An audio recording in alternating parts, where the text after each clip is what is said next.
I illustrated this entire book in Procreate on my iPad. So let's talk about how I did it and how long did it actually took me. So let's dive right in. So the book we'll be discussing today is The Get Well Spell. It's a captivating story set in a magical world filled with different mystical creatures. This is actually the second book I've had the pleasure of illustrating for awards publication, and it's written by the talented Hannah Peckham. I will be talking about four main stages of creating the artwork for the book. First one being research, then the character design, the cover design, and of course the interior pages. I started by doing some research on internet, going to the bookstore, searching for the color palette, searching for different camera angles, just some inspiration and references. I also spent some time in bookstores looking for inspiration, but also some unicorn themed books, and there are like a lot of them. Unicorns are really popular, so I was trying to make sure that my characters, my design, my color palette will be completely different, or at least a bit different from what is already on the market. I didn't want to copy anything. I just wanted to be something different, different characters, different feeling, something hopefully special. To organize my ideas, I created several Pinterest boards. One board was dedicated to a character design, the other one to the references for other characters, some pictures of the forest, some pictures of the different mushrooms, and so on. Something that I have for the backgrounds, for characters, and for the color palette. Although I didn't keep track on the time spent on the research, I usually take my time to do the research as it is the crucial part of the design of the process. After all, research is where everything begins to take shape. The book features the diverse range of characters, Morris being the main character, the unicorn, the elf, the fairies, the trolls, the dragon, the mermaid. Fun fact is actually most of those characters I have never ever drawn in my life.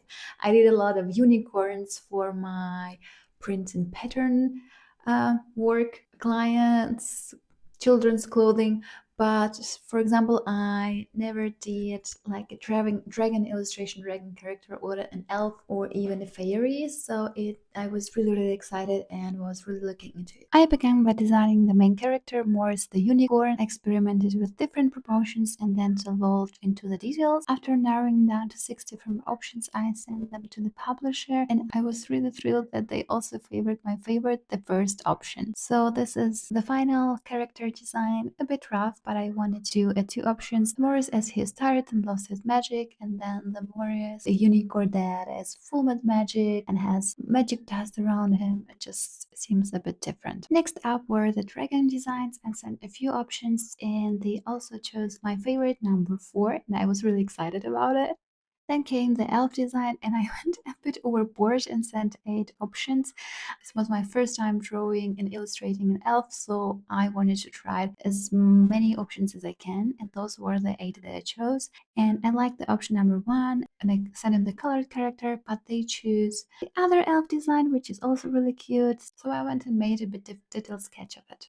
Moving on to the trolls, I sketched a 2 or a 3 of them. I really like the ideas, so those are the final designs. The most challenging part was creating the merman characters. With limited inspiration and information available, I spent quite a bit of the time on this. In the end, I presented 2 completely different designs for consideration, but after some feedback, I had to create more versatile characters, and you'll see them later on in the book. I also created a rough color lineup for all of the characters. In total, I spent 31 hours and 40 minutes. This was a fun part.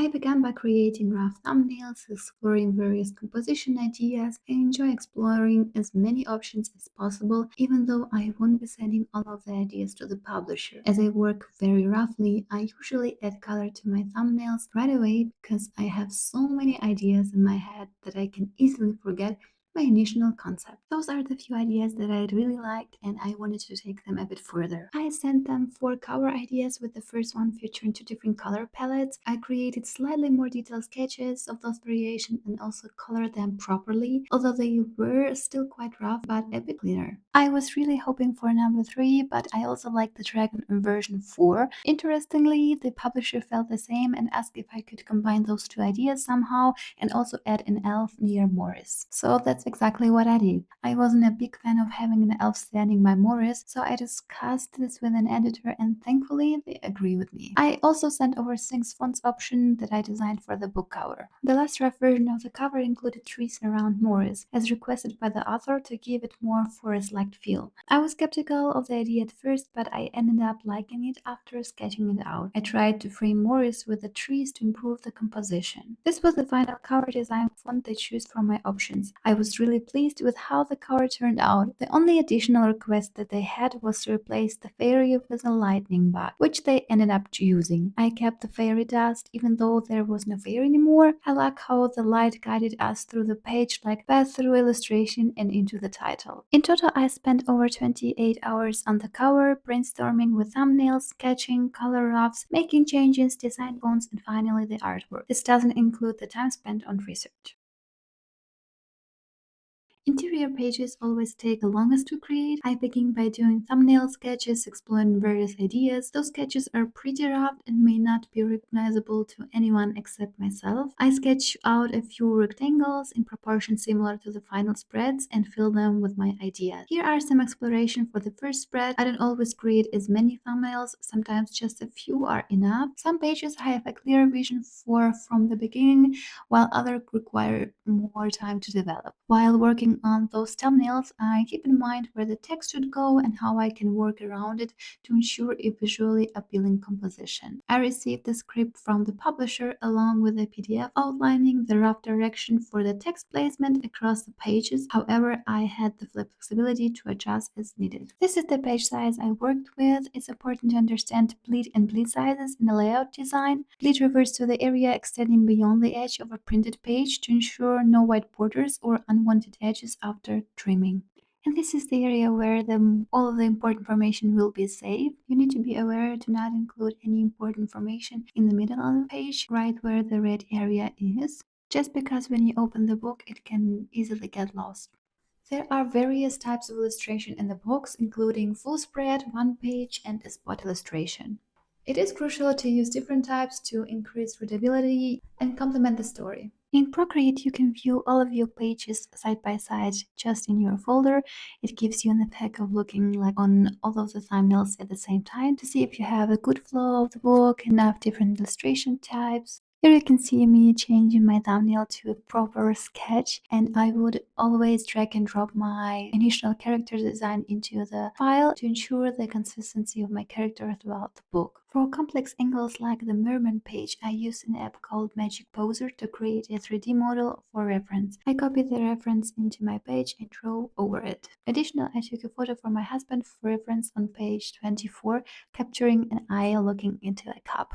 After the sketches were approved and revisions made, I started working on a final color illustrations. Since books are usually printed, it is important to have the final artwork in a CMYK mode for accurate color reproduction. However, Procreate currently doesn't work well with CMYK mode, and you can have problems later on when you send your files to Photoshop or other computer programs. Therefore, I've decided to work in RGB mode in Procreate and then later on send it to Photoshop and convert it to CMYK.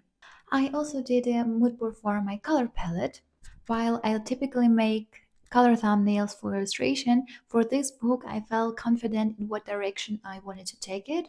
I already had my color palettes ready to go to ensure the consistency across the illustration. I work with numerous layers in my illustrations. However, due to the large size of the file, I was limited in the numbers of layers I can use. This is the common issue when working in Procreate. The larger the file size is, the fewer layers are available. To manage this, I combine layers as I progress in my work. Additionally, I frequently duplicate my illustration before merging layers to ensure I can revisit them if needed at any point in the process.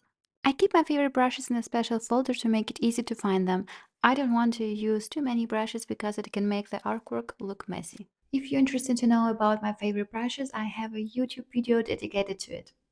I talked back and forth with the publisher to ensure that the illustrations, the sketches are just right. Now let's take a look at the final pictures. As you see, I was experimenting with some camera angles and character position. I started by introducing the world and then the main character. And I showed the character's day from morning to night, from sunrise to a night scene. I also made some activity pages. Those were easy because I knew exactly what to draw from the instruction I got.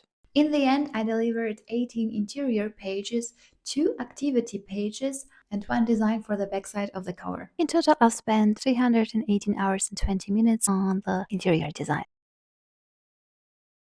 I spent 31 hours and 40 minutes on character design, 28 hours 20 minutes on cover design, 66 and a half hours on sketches, and almost 252 hours on the final artwork. In total, making it 377 hours and 40 minutes on the complete book. I completed this entire picture book in Procreate.